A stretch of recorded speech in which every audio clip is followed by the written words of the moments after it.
नमस्कार, आप देख रहे हैं देश न्यूज। मैं हूं आपके साथ मीनाक्षी। स्वागत करती हूं आपका हमारे खास कार्यक्रम सिनेमाया में।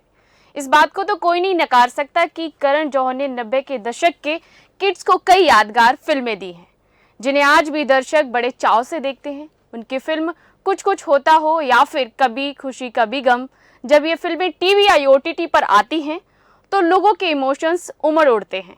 साथ ही निर्देशक निर्माता करण जौहर की फिल्मों ने निर्देशकों को फेयर टेल लव स्टोरीज के परिवार की वैल्यू जिंदगी में क्या होती है इसका पाठ भी पढ़ाया है। अब हाल ही में उनके करियर की सबसे बड़ी फिल्मों में एक फिल्म फैमिली ड्रामा कभी खुशी कभी गम के रिलीज हुए 22 साल पूरे हो चुके हैं। वहीं दूसरी ओर शाहरुख खान, काजोल, करीना, ऋतिक रोशन, जया बच्चन, अमिताभ बच्चन, फरीदा जलाल स्टारर इस फिल्म के 22 साल पूरे होने पर करण जौहर ने कुछ पुरानी यादें फैंस के साथ शेयर की हैं। बता दें, उन्होंने जैसे ही ये पोस्ट डाली, ऑडियंस ने तुरंत ही उनके नए डिमांड निर्देशक के सामने रख दी। जिन लोगों ने ये भी फिल्म देखी होगी वो इस बात से तो सहमत होंगे कि कभी खुशी कभी गम में शाहरुख खान से लेकर अमिताभ बच्चन तक एक्टर्स ने सिर्फ अपने अभिनय से ही फैंस का दिल नहीं जीता, बल्कि मूवी में उनका किरदार दर्शकों के लिए यादगार बन चुका है।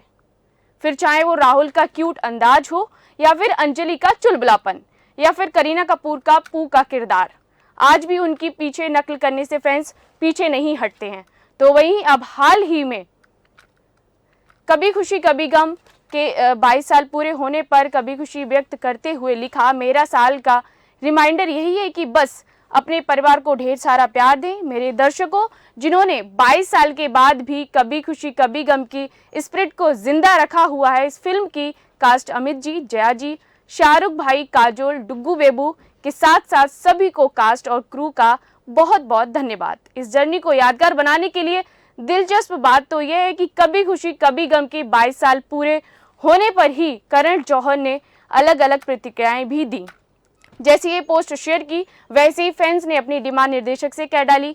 कई फैंस ने कहा कि वे चाहते हैं कि करण एक बार फिर कुछ ऐसी फिल्में बनाएं। तो एक यूजर्स ने लिखा, क्या हमें इस तरह की मूवी एक और देखने को मिल सकती है क्या? वही दूसरे यूजर ने लिखा, हम इस कास्ट की रियूनियन चाहते हैं। और अन्य यूजर ने लिखा, ये मूवी सबसे बेस्ट है, मैंने 500 बार देखी है और तो और ये डायलॉग मुझे मुंह जुबानी याद है। आपको बता दें, करण के जौहर का चैट शो अब चर्चा का विषय बना हुआ है। दरअसल करण जौहर एक बार फिर से अपने चैट शो कॉफी विद करण 8 से दर्शकों को इंटरटेन करने की पूरी कोशिश करने लगे हैं। सीजन के अब तक 7 एपिसोड ऑन एयर हो चुके हैं, जहां पर करण जौहर के शो में अब तक रानी मुखर्जी से लेकर काजोल और आलिया भट्ट जैसे कई सितारे नजर आ चुके हैं। अब जल्दी कॉफी विद करण के 8वें एपिसोड में आदित्य रॉय कपूर और अर्जुन कपूर शिरकत करने वाले हैं, जिनका प्रोमो पहले ही दर्शकों के सामने आ चुका है। लेकिन रणवीर सिंह और दीपिका पादुकोण के एपिसोड में वो काफी नाराज थे। हाल ही में करण जौहर ने इस एपिसोड में बताया कि दीपिका पादुकोण और रणवीर सिंह के एपिसोड के बाद वह किस वजह से गुस्से में थे, इस बात का भी उन्होंने जिक्र किया है। मैं आदित्य रॉय और कपूर अर्जुन ने अपने अपने बारे में तो बातचीत की है, लेकिन इस दौरान ही शो के होस्ट करण जौहर ने बातों ही बातों में बताया कि उनके पहले एपिसोड जिसमें दीपिका और रणवीर सिंह बतौर मेहमान बनकर आए थे, उसे लेकर जिस तरह से सोशल मीडिया पर ट्रोलिंग की गई, उसे देखकर निर्देशक का गुस्सा 7वें आसमान पर पहुंच गया था। जहां पर करण जौहर ने कहा, मुझे लगता है कि हम तीनों ने ही एपिसोड में एकदम क्लियर और दिल खोलकर अपने इमोशंस व्यक्त किए थे, लेकिन उसके बाद जो आफ्टर इफेक्ट मुझे देखने को मिला वह बहुत ही निंदनीय था। मैं सच में ये बात कहना चाहता हूँ कि उस एपिसोड पर जिस तरह से लोगों ने रिएक्शन दिए थे, उसने मुझे बहुत गुस्सा दिला दिया था। करण ने आगे कहा, मुझे लगता है कि वह हमारा सबसे बेस्ट एपिसोड था। वे पूरी तरह से ईमानदार थे, उन्होंने वो एपिसोड जीता था, उन्होंने अपने बारे में बात की, इतनी सारी चीजें शेयर की, वो दोनों ही बहुत शानदार थे। आप उनके लिए फालतू की बातें कर सकते हैं। उस समय बस मेरे मन में यही बात आई कि क्या आप किसी की निजी जिंदगी और शादी के बारे में जानते हैं? करण ने कहा, मैं बस उन लोगों को यही कहूंगा, तू अपना घर देख ले पहले। और मैं उन्हें मिडिल फिंगर दिखाना चाहता था। मैं ऐसा था कि अब बस तुम लोग चुप हो जाओ। आपको बता दें कि ये पहली बार था जब करण जौहर के शो में रियल लाइफ कपल ने पहली बार दस्तक दी थी।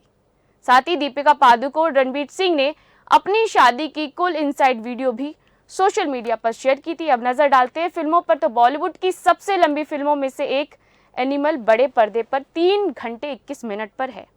वहीं रणबीर कपूर स्टारर का इस फिल्म में स्क्रीन टाइम पूरे 20 मिनट भी शायद ही हो, लेकिन अपने हिस्से आए इस छोटे से समय में बॉबी ने जो काम किया, पिछले 13 दिन में जनता उसकी चर्चा करती नहीं थक रही है। एनिमल में बॉबी के काम की तो तारीफ जमकर हो ही रही है, मगर अधिक हिंसा दिखाने के लिए फिल्म की आलोचना भी की जा रही है। वहीं फिल्म देख चुके कई लोगों ने सोशल मीडिया पर शिकायत की। उनका कहना है कि फिल्म में हद से ज्यादा खून खराबा है, क्योंकि बॉबी को इस किरदार को निभाते वक्त ऐसा नहीं लगा। तो बॉबी ने भी इस सवाल का जवाब दिया। इतना ही नहीं, एनिमल में अपने किरदार और अपने करियर पर बात करते हुए बॉबी ने खुलकर सवालों के जवाब दिए। एनिमल में भयानक खून खराबे के सीन्स होने के बाद पर बॉबी ने कहा कि इन किरदारों जैसे लोग रियल लाइफ में भी मिलते हैं। बॉबी ने कहा, वायलेंस एक इमोशन है, इन सब कैरेक्टर्स के अंदर का जानवर जागा हुआ है। लोग फिल्म के अंदर दिखी हिंसा और अबरार के कैरेक्टर के खून खराबे को हाईलाइट कर रहे हैं, लेकिन असल में ये कहानी एक ड्रामा है, ये फिल्मी रिलेशनशिप पर है। बॉबी ने आगे कहा, एक्शन जनता का फिल्म में इंटरेस्ट जगाता है, इसलिए ये फिल्म में रखा गया है। लेकिन ऐसे लोग, ऐसी हिंसा रियल में एग्जिस्ट करती है। लोग अपने परिवार के लिए कुछ भी कर जाते हैं। ऐसे लोग होते हैं जो परिवार के लिए किसी की जान भी ले सकते हैं और अपनी जान दे भी सकते हैं। तो आपने देखा कि वो जो तमाम खबरें हमने बॉलीवुड की रखी इस अपने कार्यक्रम में, जिनको देखकर आप लगातार ये देख सकते हैं कि कौन सी खबरें चर्चा में रही। फिलहाल मेरे साथ इस कार्यक्रम में इतना ही। आगे की खबरों को जानने के लिए बने रहें हमारे साथ और देखते रहें देश न्यूज़।